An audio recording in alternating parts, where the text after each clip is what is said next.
It was 50 years ago this month that Malcolm X was assassinated.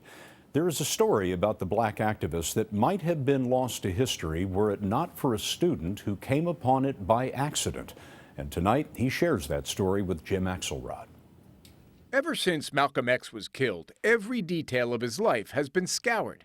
At least that's what Malcolm Burnley thought, until, as a senior at Brown University, he discovered a story about a campus visit. Reading his autobiography was a really big, moment in my adolescence. And now all of a sudden you realize, wait a minute, he was on my college campus, and you didn't know about that? And I didn't know about it, and no one knew about it. Burnley had come across a 1961 article in the Brown Daily Herald, written by a student named Catherine Pierce, who argued that integration of the races was the key to progress.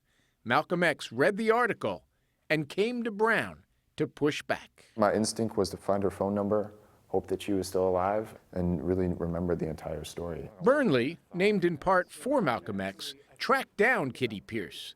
It turned out she remembered it all. He did not detract from his central thesis, which is that separation is better than segregation. Brilliant speaker? Brilliant speaker. Kitty even had an audio tape of that night in Sales Hall that included her own introduction. I now turn the platform over to Minister Malcolm X. Shabazz. And the words of the man himself. We who follow the Honorable Elijah Muhammad absolutely reject integration because we feel that it's hypocritical and that it takes too long. The idea that somebody like Malcolm X could come across the criticism in a student paper and say, I want to go there. Would that happen today?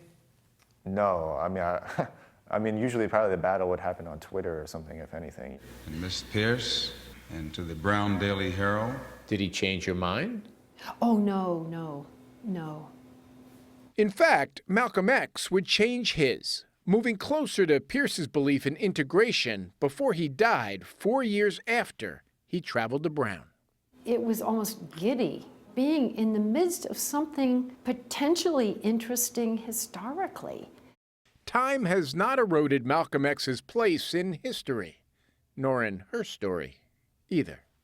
Jim Axelrod, CBS News, Providence, Rhode Island.